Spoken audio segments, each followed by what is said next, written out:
This question is from CBSE 2025 examination. The statement of the problem is a resistor of 400 ohms, R की value 400 ohms दिया है, and an inductor L की value 5/pi henries and a capacitor of 50/pi microfarads. इसको अभी हम लोग 50/pi into 10 to the power of -6 farads लिख सकते हैं. Are joined in series across an AC source. AC source जो दिया है V is equal to 140 sin 100 pi t. इसको अभी हम लोग कंपेयर करेंगे V is equal to किससे, Vm sin ओमेगा t से कंपेयर करेंगे. अब इसके बाद find the RMS voltages across these three circuit elements. The algebraic sum of these voltages is more than the RMS voltage of the source. Explain. तो first part अभी हम लोग solve करते हैं. तो इसमें Vm, the peak value of current, the peak value of voltage is 140 volts. Root mean square values निकालनी, तो Vrms is equal to the peak value divided by root 2. So this is 140 divided by root 2. Root 2 is 1.414 approximately. अभी हम लोग इसको 1.4 ले सकते हैं just to ease out the calculation. So Vm will be equal to 140 divided by 1.4 which will be 100 volts. और you can do the exact calculations, है ना. अब इसकी ज़रूरत नहीं है वैसे, because this is a 5 mark question. इसमें एक पार्ट जो है फर्स्ट वाला, write the principle of working of an AC generator draw its level diagram, तो इसमें भी मार्क्स अलॉटेड है. तो इसमें अभी हम लोग बोलेंगे need not go into the exact calculations. अगर किसी को करना है you can take this value 1.414. ठीक है, I just explain you the concept how to solve this question. अब इसमें इन्होंने कहा है you have to find out the RMS voltage across these three circuit elements. अब अगर हमें वोल्टेजेस निकालने तो उसके लिए सबसे पहले Z निकालना पड़ेगा, and Z will be under root of R² plus XL minus XC का होल स्क्वायर. अब इसमें XL की value is omega into L. अब ओमेगा क्या चीज़ है, T के साथ जो नंबर है वो ओमेगा है. तो अब इसमें इससे जो कंपेयर किया था, इसमें ओमेगा की वैल्यू इज़ 100 पाई. ये इधर लिख दे रहा है, ओमेगा इज़ 100 पाई. तो अब इसमें वैल्यू रखो 100 पाई इंटू L की वैल्यू इज़ 5/पाई, तो ये 500 आ जाएगा. XC की वैल्यू इज़ 1/ओमेगा C, तो 1/ this is 100 pi into C is, C कितना है 50/पाई, 50/पाई into 10 to the power of -6. इसमें पाई और पाई कैंसिल होगा. ये ऊपर 10 to the power of 6, 10 to the power of -6 ऊपर जाकर 10 to the power of 6 हो जाएगा. 6 zeros डिवाइडेड बाय नीचे कितना 5000. ये 1 0 और यहाँ पर ये 2 0, ये पाई कैंसिल हुआ है, तो ये कितना आ जाएगा 5000. अब इसमें ये कैंसिल होंगे 3 zeros और 5 इसमें कैंसिल होगा 200. सो XC इज़ 200 ohms. अब इसके बाद Z अगर निकालना तो Z will be equal to under root of R² plus XL minus XC का होल स्क्वायर. R कितना है, R is 400 square plus XL minus XC. XL is 500 minus XC is 200 whole square.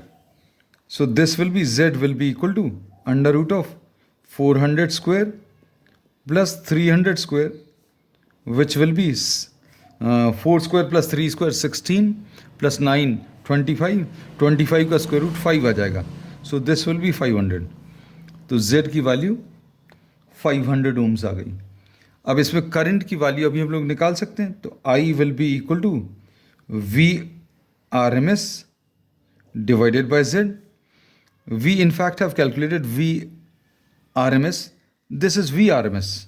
ये अभी हम लोग ने यहाँ तो सही लिखा था, ये कॉपी करते समय V RMS लिखना था, है ना. यहाँ पर ये V RMS लिखा हुआ है 140 divided bye 1.414. So this is 100 volts. So this is 100 divided by 500. तो ये 1/5 आ जाएगा. So 1/5 amperes. So this is the root mean square value of current.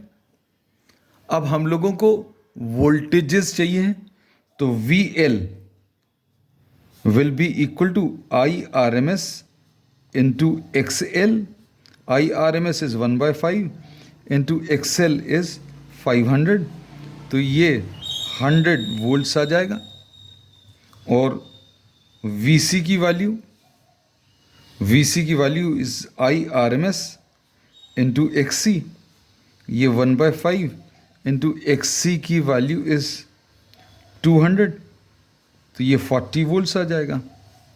फिर इसके बाद VR, तो VR यहाँ पर लिख ले रहे हैं, VR is equal to IRMS into R. ये 1/5 into R is 400. So this is 80 volts. तो अब इसमें अगर आप देखें इन तीनों का जो एडिशन है, इन तीनों का addition VL plus VC, all of these are RMS voltages. ये सारे RMS वोल्टेजेस हैं, ये याद रखना. ये VL plus VC plus VR, ये 100 प्लस 40 प्लस 80 है. और ये सॉल्व करने पर कितना 220 आ जाएगा.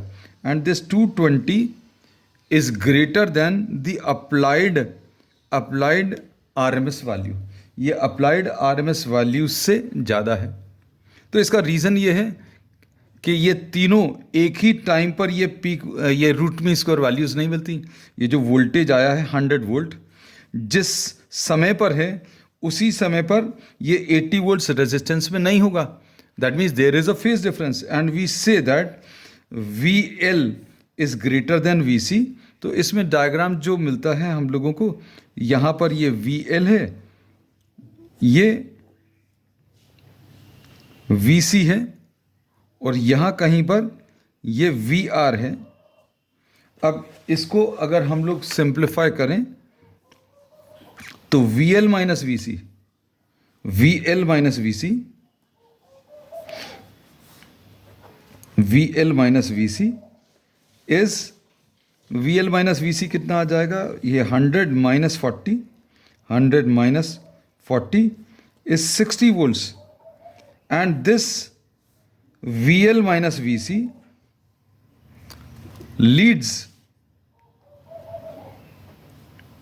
VR which is 80 volts by 90 degrees. मतलब एक टाइम लैग है जब इनकी पीक वैल्यूज़ जो हैं VL माइनस VL की जो पीक, VL का जो रूट मीन स्क्वायर वैल्यू है, VC मतलब कैपेसिटेंस का जो रूट मीन स्क्वायर वैल्यू है वोल्टेज का, और रेजिस्टेंस का जो रूट मीन स्क्वायर वैल्यू है वोल्टेज का, ये तीनों एक ही समय पर नहीं होंगे. मतलब there will be a phase difference, और ये फेज डिफरेंस कितना है 90 डिग्रीज का. और इसी कारण से इन तीनों का एडिशन जस्टिफाइड नहीं है. आप डायरेक्टली तब ऐड कर सकते हैं जब तीनों वैल्यूज एक साथ एक ही समय पर हो रही हों, but this is not so. And ये in fact you can find out the value of V by solving VL minus VC का होल स्क्वायर और VR स्क्वायर. हम लोग इसको चेक करके देखें. VL माइनस VC मतलब 60 स्क्वायर और VR स्क्वायर मतलब 80 स्क्वायर. तो ये सॉल्व करेंगे 6 6 36 और 64 मतलब 100. 100 मतलब 100 का स्क्वायर मतलब ये 100 वोल्ट आ जाएगा. तो ये अप्लाइड वोल्टेज कितना था, applied voltage is 100 volt. So this is how the voltages are to be added, and this is not the way in which the voltages are to be added. Reason में क्या लिखेंगे, क्योंकि reason ये रहेगा कि ये जो वैल्यूज़ हैं root mean square values of voltages, these are not attend at the same time. There is a phase difference between VL minus VC and VR. So this is the answer.